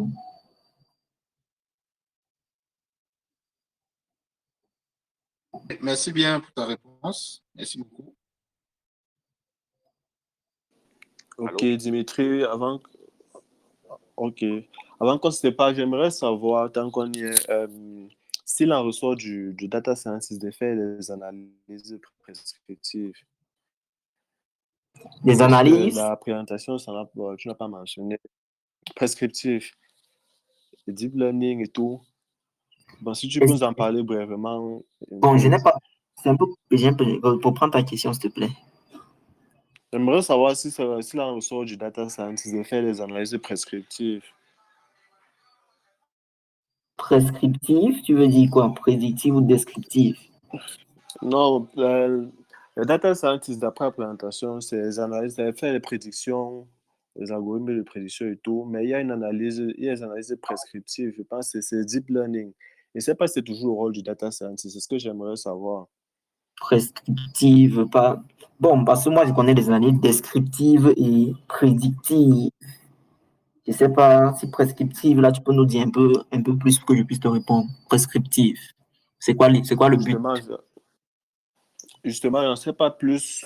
Je sais que c'est plus, ça concerne plus le deep learning et tout, mais c'est un peu flou chez moi. Donc, je ne sais pas si c'est ça que je voulais que tu me répondes, en fait. Si Bon, c'est toujours le rôle déjà, du data prescriptive, scientist. analyse prescriptive. Je vais chercher ça. Parce que moi, ce Si que je je connais peux, plus, c'est si je analyse. peux, si je peux me permettre peut-être de dire, je ne sais pas exactement ce que c'est, mais de la petite recherche que j'ai eu à faire, c'est de pouvoir faire des recommandations. Donc, avoir peut-être des modèles machine learning ou deep learning qui vont, qui vont permettre de faire des recommandations. C'est-à-dire, on se contente pas simplement de prédire, il va également dire qu'est-ce qu'il faut faire pour améliorer une situation ou une autre. Donc, Bon, une sorte ça, de recommandation. bon, ok, d'accord. Dans ce sens-là, je vais dire que ça, c'est toujours une application directe de la data science. J'ai parlé tout à l'heure de l'application au niveau du e-commerce, où je disais que grâce à la data science, il est possible de collecter des données et de mettre en place des démarches pour améliorer l'expérience du client qui vient peut-être faire du shopping. Vous arrivez sur un site, sur le site de e-commerce et après, bam, un temps de mouvement, on commence à vous prédire des algorithmes, des articles qui vous intéressent vraiment. On vous recommande tel ou tel article qui pourrait vous intéresser. Cela, c'est toujours, ça va un peu toujours dans c'est de la recommandation, mais ça va toujours un peu dans une sorte de prédiction. Prédiction dans ce sens où on essaie de prédire si un article, oui ou non, va plaire à tel client en fonction de son profil. Bon, mais je vais davantage regarder la partie analyse prescriptive. Maintenant, quand je reviens sur ta question, est-ce que c'est le ressort du data scientist de faire aussi cela? Comme je dis plus haut, le data scientist, la data science, c'est l'intersection. Faut pas oublier, à l'issue de cette présentation, oublier tout sur le fait que la data science, c'est l'intersection de plusieurs domaines de compétences. Plusieurs outils sont utilisés dans ce domaine-là pour résoudre une problématique. Ça veut donc dire quoi? Ça veut donc dire que si c'est que la problématique qui est posée conduit à ce que, il faut par exemple mettre sur pied un moteur pour faire de la recommandation, il va appliquer sa démarche et s'adapter comme il le faut. Maintenant, si lui n'a pas toutes les compétences qu'il faudrait, il peut recourir à d'autres personnes, à d'autres data scientists orientés qui ont développé davantage la compétence sur ce que lui veut par exemple faire. Si c'est la partie recommandation, c'est tout un champ d'études. Il y a des gars qui sont experts dans ça. Il peut faire appel à des experts niveau recommandation pour enrichir son processus et atteindre de bons résultats. Et comme tu as toi-même dit tout à l'heure, dans la présentation, j'ai vraiment fait exprès de mettre la partie machine learning ou deep learning ou apprentissage automatique. Il faut tout.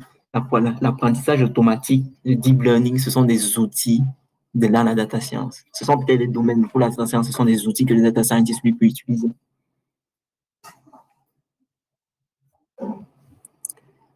Donc, si ta question est répondue, on peut passer à la question suivante ou bien davantage détaillée.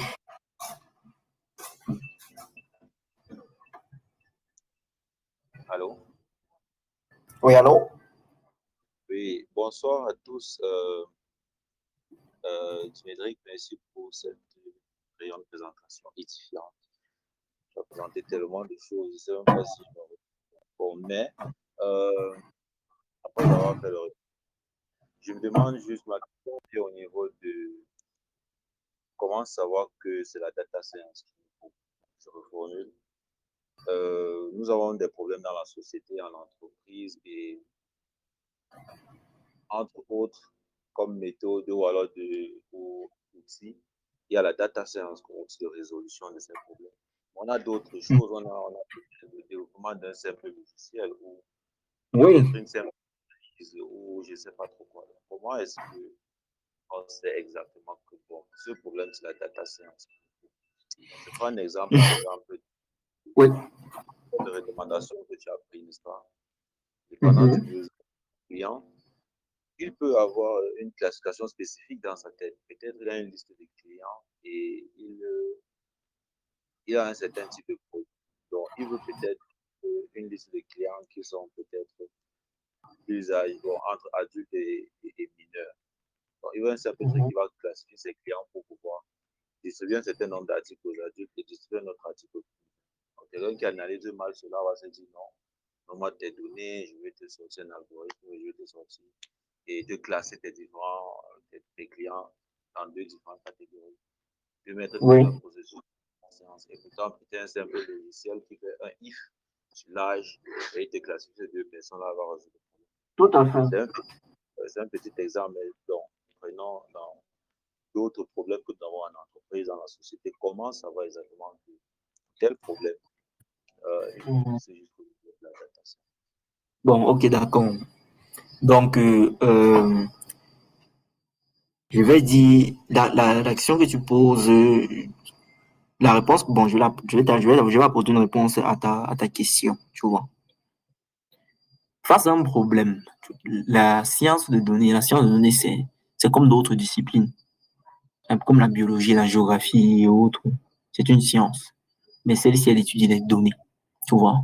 Elle étudie les données pour résoudre un problème bien précis, en utilisant une démarche bien définie que voici. Réaliser un projet de data science, ce n'est pas un truc, c'est un truc coûteux. C'est pas de la rigolade. C'est un truc coûteux en termes de temps, d'argent, d'énergie et autres. Donc, ça veut dire quoi déjà? Si tu es face à un projet, toi en tant que data scientist, parce que quand tu es face à un projet, tu vois un peu, ça peut être effectivement le cas qu'on t'a donné là.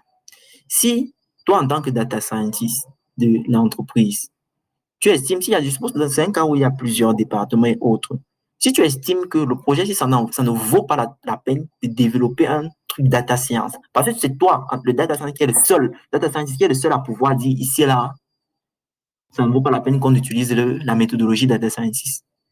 Un simple développement de logiciel, bon, si la donnée est déjà disponible, si l'information qu'on veut est déjà disponible, on se retourne peut-être vers les développeurs et ils font ce qu'il faut faire dans les logiciels et c'est tout.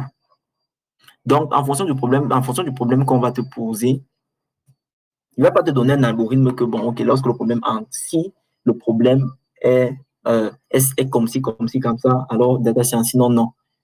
C'est toi qui vas analyser le problème, un peu comme actuellement, quand on te met devant peut-être un problème de développement.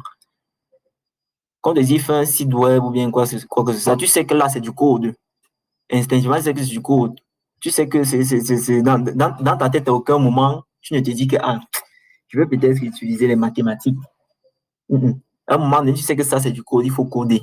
Bien, tu vas te dire qu'est-ce que je vais peut-être utiliser de la biologie, non. C'est qu'ici, là, c'est le code qui va résoudre ton problème. Si la data science peut résoudre ton problème, si c'est que les approches conventionnelles ne peuvent pas résoudre ton problème, peuvent résoudre ton problème, tu les résous simplement. Mais si c'est que c'est quelque chose qui demande vraiment de creuser dans les données pour voir ce qu'il y a à l'intérieur, tu y vas et tu appliques toi ta méthodologie. Parce que je vais même te préciser un truc, dans toute cette démarche, toute la démarche qu'on voit ici, dans cette partie construction du modèle, on peut croire que c'est toujours du machine learning. Non. Des fois, tu prends la donnée, tu appliques, tu arrives ici, tu constates que un simple petit estimateur gère le problème. Ouais, un petit modèle statistique gère le problème. Tu fais et tu continues, c'est fini. Donc, quand tu es face à un problème, toi, en tant que data scientist, tu dois être en mesure d'analyser. Il n'y a pas un algorithme strict, précis, pour te dire que ça, c'est la data science. Là, c'est pas de la data science. Mais pendant que je dis ça, si tu demandes de développer un logiciel, toi, tu es conscient que ça, c'est pas de la data science. Bien sûr que non. Oui, donc il y a des cas où c'est trivial de savoir que c'est pas la data science. Il y a des cas où tu vas juste un peu analyser, voir si ça en vaut la peine de beaucoup souffrir pour ça, si que tu peux résoudre sans problème. Après, ce que je voulais savoir, c'est si, est-ce que les problèmes de la data science ont certaines propriétés ou certaines caractéristiques qu'on peut facilement détecter. Comme tu as si bien dit, comme par exemple, si tu as dit, si tu juges que c'est nécessaire d'aller fouiller dans les données, probablement, tu vois. Est-ce qu'il y a d'autres Ok. Bon, en termes de caractéristiques, tu vois, bon, le premier truc que je peux te dire, c'est que jamais qu'il y a de la donnée déjà, tu vois un peu, non? On commence déjà à penser data science. Et si tu vois, ça, c'est d'abord le premier truc, quand il y a de la donnée. Mais si on prend ton exemple là, il peut y avoir de la donnée et qu'il y a ce qu'on cherche dans la donnée, c'est pas la data science. Mais qu'il y a déjà de la donnée, dont le prérequis, c'est au moins déjà avoir de la donnée. Quand il y a de la donnée, on peut commencer à penser à la data science. Maintenant, par la suite, c'est de dire, OK, est-ce que ça en vaut la peine de continuer? Là, il n'y a pas de caractéristiques précises. Les seuls éléments sur lesquels tu peux te baser, c'est ton historique, ton passé, ton background de problème que tu as résolu. Si tu constates que le problème, si en plus de ne pas être résolu par des simples approches, il peut se réduire à un autre problème que j'ai peut-être résolu dans le passé. Parce qu'il y a des problèmes qui reviennent, que ce soit dans le domaine des télécoms, finance, marketing et autres. Il y a des problèmes qui reviennent. Et quand ça revient comme ça, tu as à mesure, toi avec ton expérience, de rapidement détecter ça. Il n'y a pas de propriété nette que je connaisse pour dire, bah, ici on va, ici on ne part pas. D'accord.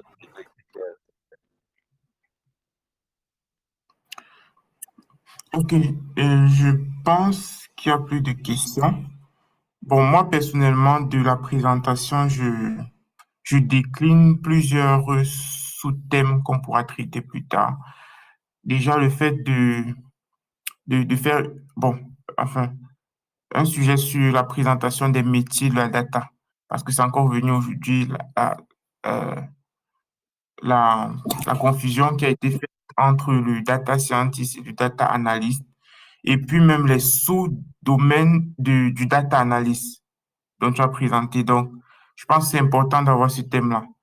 Après, on pourrait également voir le machine learning, un thème, Tout à fait. on peut faire carrément une présentation sur le machine learning, une présentation sur le deep learning. Moi, je vois également une présentation sur l'auto-ML. Pourquoi? Parce que on a présenté ces étapes-là. Et puis, il y a une problématique que l'auto-ML essaie de résoudre, c'est essayer de simplifier ces étapes-là pour les gens qui ne sont pas totalement experts. C'est-à-dire, je ne suis pas un expert parce qu'on a vu que ça demande beaucoup de compétences, beaucoup de soft skills, beaucoup de compétences techniques. Je suis pas forcément un expert. Bon, déjà, clairement, il faut avoir des compétences de base. Mais je suis pas forcément un expert avéré. Mais j'ai besoin de faire de la data science. Et là, l'auto-ML m'aide justement à avancer dessus. Donc, c'est une sorte de facilitation de toutes les étapes du data science. Également, ça permet de réduire le temps des différentes phases. Par exemple, on a vu que la phase de préparation met énormément de temps. Donc, l'auto-ML également pourrait permettre de réduire le temps mis lors de ces phases-là. Donc, ça, c'est un autre thème que je vois. Mais en attendant, pour la semaine prochaine, ce sera l'ingénierie des données qui va être présentée par Joël.